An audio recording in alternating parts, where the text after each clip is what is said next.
సభకు వచ్చిన పెద్దలందరికీ నమస్కారం. అయితే 1985లో ఫస్ట్ ఎన్కౌంటర్ మాది ఎల్లారెడ్డిపేట మండల్ అక్కాపల్లి గ్రామం.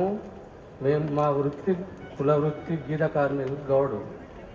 మా అన్న పార్టీలో పనిచేసిన జనశక్తిలో అతిపెద్ద ఎన్కౌంటర్ అంటే కోనరాపేట మండలంలో కొండాపూర్లో 6 చేతులు కట్టేసి కాల్చిన సందర్భం.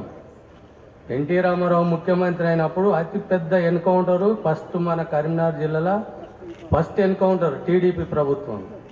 అప్పుడు 5 అమరులైనరు. సత్యన్న, గంగన్న, లక్ష్మీరాయము, ఒక 5 అమరులైనరు. మా అన్న కూడా తప్పించుకున్నాడు ఆ ఎన్కౌంటర్ నుండి. అప్పటి నుండి మా అన్న 1990 దాకా పని చేసిండు. తర్వాత గల్పెళ్ళిండు. తర్వాత ఇప్పుడు అమరుడు అయిండు. మా కుటుంబం నుండి 2 అమరులు అయినరు. చెట్కూరి నారగౌడు, చెట్కూరి రాములు. మాది మధ్య రకం కుటుంబము. మా అన్నలు 2 అమరులైన. అమరవీరులకు, అమరవీరులకు, రంగవెల్లక్కకు.